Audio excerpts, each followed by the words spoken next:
मी कन्या. वयाच्या अवघ्या 9व्या वर्षी माझं लग्न ज्योतिराव गोविंदराव फुले या नावाच्या माणसाशी झालं. हळूहळू माझ्या लक्षात आलं, ज्याच्याशी माझं लग्न झालंय तो निव्वळ साधा माणूस नाही, तर हजारो करोडोंच्या जगण्याला ऊर्जा देणार आहे.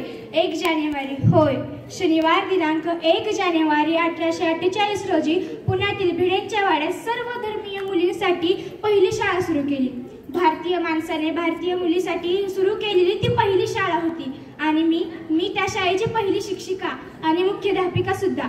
शिक्षण हे एक वाघिणीचं दूध आहे. हेच वाघिणीचं दूध मी माझ्या लेकरांना देणार होते. शेळपाटल्यासारखं जगलात तर काम तमाम होतं. शेळपाटल्यासारखं जगलात तर काम तमाम होतं. वाघासारखं जगलात तर नाम होतं. वाघासारखं जगलात तर नाम होतं. कार्य खडतड होतं, जोखमीचं होतं, पण छत्रपती शिवाजी महाराजांच्या मावळ्यांच्या आम्ही सुद्धा शूरवंशजच होतो. घाबरणं किंवा कच खाणं हे आमच्या रक्ताला मानवणारं नव्हतं. सनातनांची मात्र धर्मगुडाला म्हणून कोल्हेकुई सुरूच होती. सर्वसामान्य माणसाने शिक्षण घेतल्याने कसा काय धर्म बुडतो यांचा इतका तकलादू असू शकतो. धर्म माणसासाठी आहे की धर्मासाठी माणूस? माणसाच्या प्रगती अडणारी प्रत्येक धूळ बुडली काय आणि तरली काय याचा आम्हाला काय उपयोग? आमचं जगणं मरणं हे तर आमच्या लेकराच्या उन्नतीसाठीच होतं. यात झीर होती, पण उद्याचा सूर्य घडवण्यासाठी आम्हा उभयतांचा संसार होता. त्यासाठी तर बांधलं गेलो होतं आम्ही.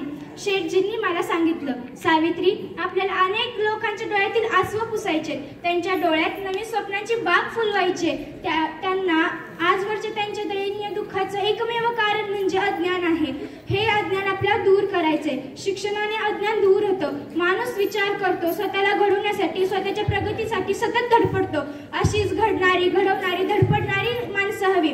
आपल्याला या देशाला गतवैभव प्राप्त करून देण्यासाठी शिक्षणाशिवाय दुसरा उपाय नाही. त्यासाठी आपल्याला शिक्षण द्यायचं काम करायचे. देशील मला साथ?